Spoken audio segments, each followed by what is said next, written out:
खौफनाक परिस्थिति, क्योंकि आर्थिक भूकंप है, लोग इसे समझ नहीं रहे हैं, ये आर्थिक भूकंप है बहुत बड़े स्तर का। देखिए, आपने ठीक कहा, हर चीज की एक सीमा होती है विनीता। एक सीमा कभी ना कभी तो आएगी, क्योंकि जो आप कर्ज लेते हैं उस कर्ज के पैमाने होते हैं, राष्ट्रीय पैमाने होते हैं, अंतर्राष्ट्रीय पैमाने होते हैं, और इन पैमानों के आधार पर आपको आपके कर्ज की पात्रता निर्धारित होती है। ये सीमा कभी तो आएगी जब कोई एजेंसी ऐसा कहेगी कि श्रीमान भारत जी, अब हम आपको कर्ज नहीं दे सकते, श्रीमान प्रदेश जी, हम आपको अब लोन नहीं दे सकते। तो अगर ये सीमा आ गई तो उसके बाद ये कैसे गुजारा करेंगे, मेरे लिए तो ये समझना मुश्किल है, क्योंकि मैं आपको बता चुका, देखिए दूध का जला छाछ फूंक के पीता है। अगर इस देश में पहले कभी स्थिति ऐसी ना आई हो तब तो समझ में आती है, लेकिन आप तो इतिहास से भी, अतीत से भी सबक नहीं ले रहे हैं। आपको याद है 1989 में जब चंद्रशेखर प्राइम मिनिस्टर थे, 1989 में, 90 में, तो जब चंद्रशेखर प्राइम मिनिस्टर थे, उससे पहले तो वीपी सिंह थे, तो तब भारत की हालत ऐसी हो गई थी कि हम दिवालिया होने की कगार पर थे। ये देखिए, गैर कांग्रेसी सरकार, हुकूमतें जब होती हैं तब वो पैसे का किस तरह से इस्तेमाल करती हैं।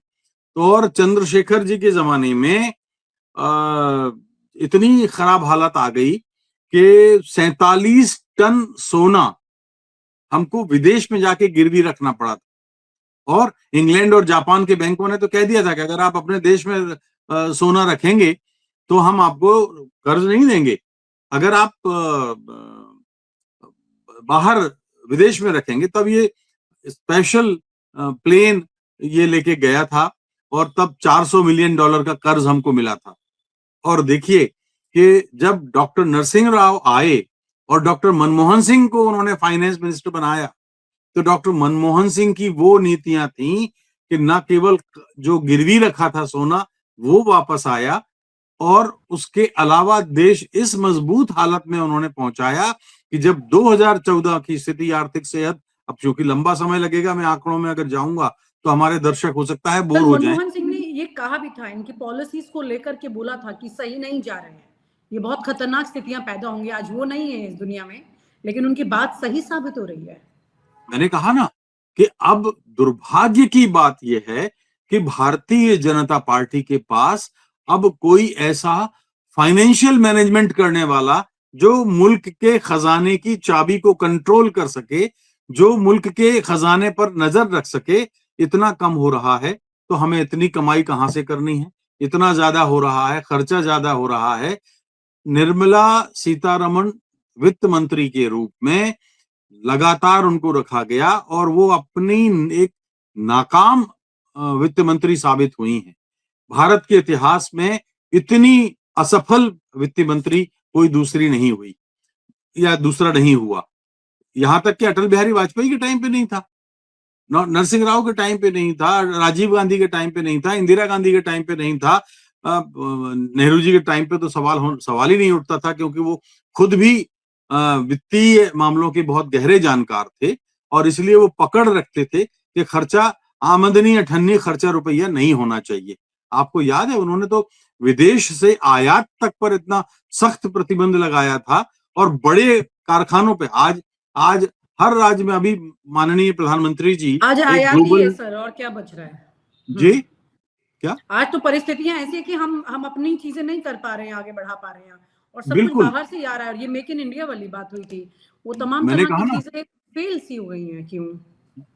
अभी देखिए, वो एक उदाहरण आपको बताऊं, अभी माननीय प्रधानमंत्री जी 2 दिन पहले ग्लोबल इन्वेस्टर्स मीट में गए थे, और बड़ी बड़ी गाल बजाए गए, घोषणाएं की गई कि कितने लाख करोड़ का इन्वेस्टमेंट जो है वो इन्वेस्टर्स करेंगे जो वहां आए थे, राइट। हमने मान लीजिए कोई एक इन्वेस्टर 1 लाख करोड़ का पूंजी निवेश करके, और वो 1 लाख लोगों को रोजगार दे रहा है, ठीक है, क्योंकि ये इस बात पर फोकस ज्यादा था कि 1 लाख लोगों को रोजगार दिया जाएगा या 1.5 लाख लोगों को रोजगार दिया जाएगा। लेकिन ये इस बात को छिपाया गया कि कोई 1 लाख करोड़ रुपए का इन्वेस्टमेंट करेगा तो वो 10 लाख या 20 लाख करोड़ कमाएगा भी तो। 1 लाख करोड़ की तो वो जमीन और इंफ्रास्ट्रक्चर यूज कर रहा है।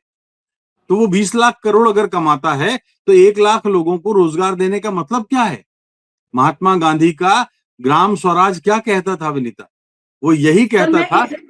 सर मैं इसमें थोड़ा सा एक बार ऐड ऑन और थोड़ा सा आपको इंटरप्ट कर रही हूँ, बट इम्पोर्टेंट बात ये है, आपको याद होगा कि उत्तर प्रदेश में जब इन्वेस्टमेंट समिट हुआ था और उसमें किस तरह की इन्वेस्टमेंट की बात की गई थी, और बाद में सच्चाई पता लगती है कि लोगों को पकड़ के किसी तरह से बस इन्वेस्टमेंट के MOUs बनवा लिए गए जो कि बिल्कुल बोगस थे, कोई तथ्य नहीं था। इतना बड़ा स्कैम है वो अपने आप में, लेकिन ये सच्चाई भी बाहर पूरी खुलकर नहीं आ पाती है और इन्वेस्टमेंट के सिर्फ नंबर्स बढ़ जाते हैं, जो इन्वेस्टमेंट कहीं दिख नहीं रही है, जिसका जिक्र कई बार विपक्ष ने किया भी है।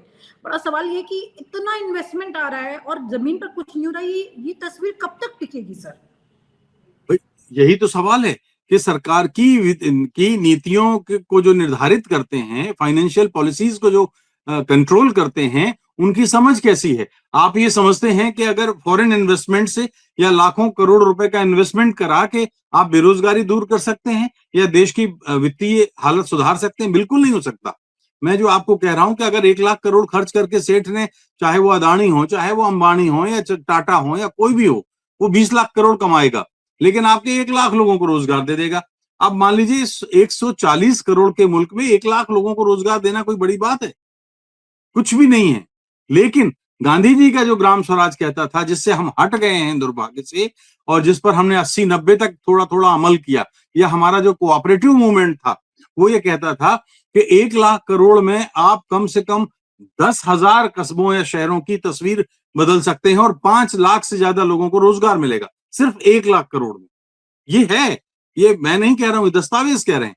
और दूसरी बात, में अच्छी बात याद आई मुझे, संदर्भ के तौर पे बता दूं कि हम सब लोग डॉक्टर भीमराव अंबेडकर को ये मानते हैं कि वो जो है बड़े कानून के जानकार थे।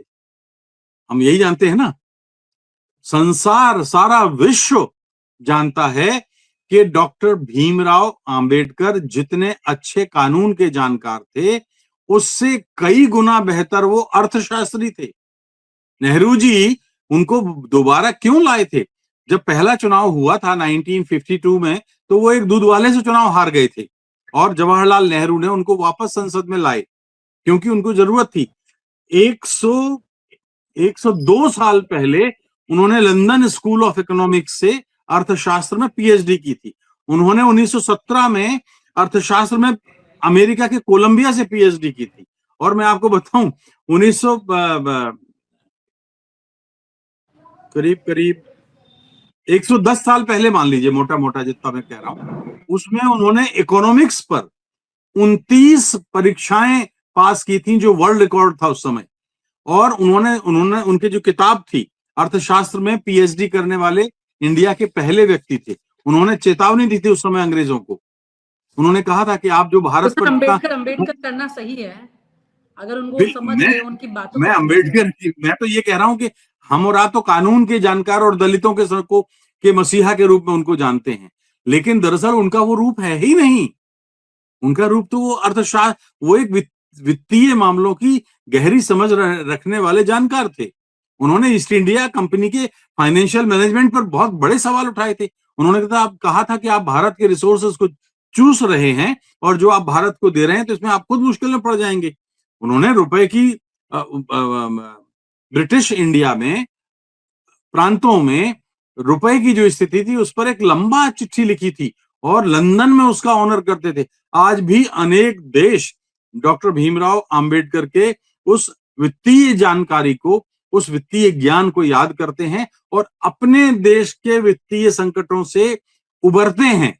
और हम हैं कि हमें यही नहीं पता है कि हमारे पास सब कुछ रखा है, चाबी हमारे पास है, ताला और हमारे हमें पास उस बात है। से तकलीफ होती है कि कोई अगर उनका जिक्र बार बार कर रहा है।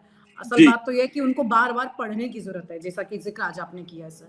शायद इसी से ये पता लग जाए कि आने वाले समय में जो आर्थिक परिस्थितियां शुरुआत हो चुकी है जिसकी, और जो डूबने वाली है, उसमें कहीं तो कुछ नाव डूबने से बच सकती है। बहुत बहुत शुक्रिया sir. Thank you so much for sharing your such an important information. Thank you sir. और आप हमसे जुड़े रहने के लिए सब्सक्राइब करें YouTube पर, फॉलो करें ट्विटर पर और लाइक करें Facebook पर। और ज्यादा जानकारी के लिए आपको टाइप करना होगा सिर्फ न्यूज नशा।